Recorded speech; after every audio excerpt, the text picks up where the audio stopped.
सपा प्रमुख अखिलेश यादव अक्सर ही कई मुद्दों को लेकर सरकार पर हमलावर रहते हैं, जिससे बीजेपी की बेचैनी बढ़ी रहती है।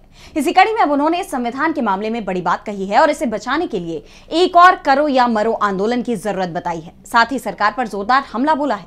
तो और क्या कुछ कहा अखिलेश यादव ने, जानने के लिए देखिए ये रिपोर्ट। बीजेपी कई बार संविधान में संशोधन करने की बात कह चुकी है, जिसका विपक्ष अक्सर विरोध करता आया है।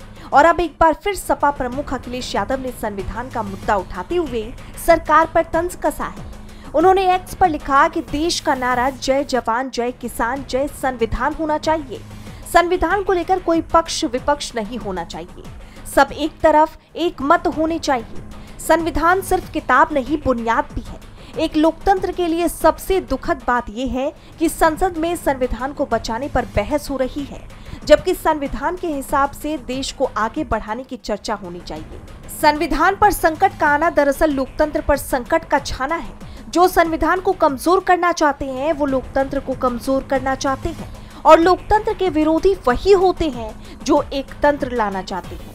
संविधान हक देता है और जो हक मारना चाहते हैं वो संविधान को नकारने की कोशिश करते हैं। अखिलेश यही नहीं रुके, उन्होंने आगे कहा कि मैंने कई बार कहा और आज फिर कह रहा हूँ, संविधान ही संजीवनी है।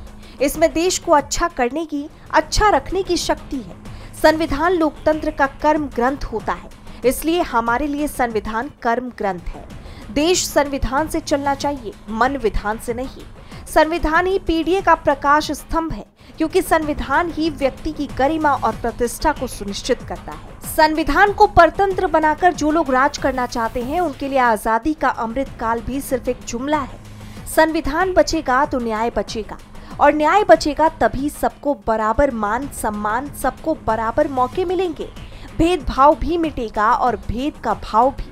इसलिए आज फिर से संविधान को बचाने के लिए एक और करो या मरो आंदोलन की जरूरत है। अखिलेश के इस ट्वीट के बाद बीजेपी में बवाल मचा हुआ है और सरकार सख्ते में आ गई है। डीबी लाइव की रिपोर्ट।